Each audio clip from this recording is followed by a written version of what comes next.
এই মুহূর্তে আমি দাঁড়িয়ে রয়েছি ধর্মডাঙ্গা হাই স্কুলের পাশে। আর হাই স্কুলের পাশে দেখছেন একটি রাস্তা রয়েছে। সে রাস্তাটির যে সমস্যা যে দাঁড়িয়ে রয়েছে, একটি পুকুরের মতো পানি জমা হয়ে রয়েছে।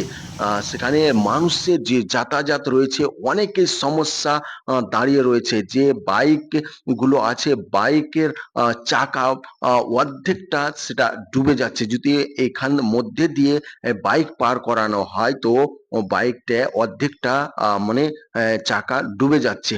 তো এখানকার যে মানুষের সমস্যা রয়েছে, অনেক সমস্যা দাঁড়াচ্ছে। সেটা আপনাদের চোখের সামনে আমি এই ভিডিওটা তুলে ধরেছি।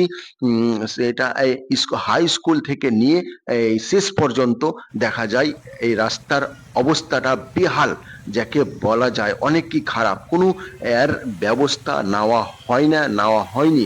উম, বর্ষা শুরু থেকে নিয়ে 4 মাস অবধি এরকমই জল জমা হয়ে থাকে এই রাস্তাতে।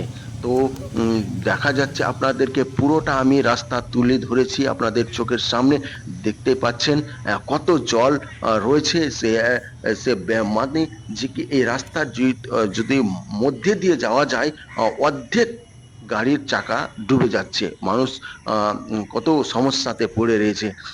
সেটা আমি দেখাচ্ছি। বাড়ির যে পার্শ্বে বা রাস্তার যে পার্শ্বে রাস্তা বাড়ি রয়েছে, সেটা বাড়িরও কত মানে যে কি দুয়ারের সামনে জল জমা, কত অসুবিধে।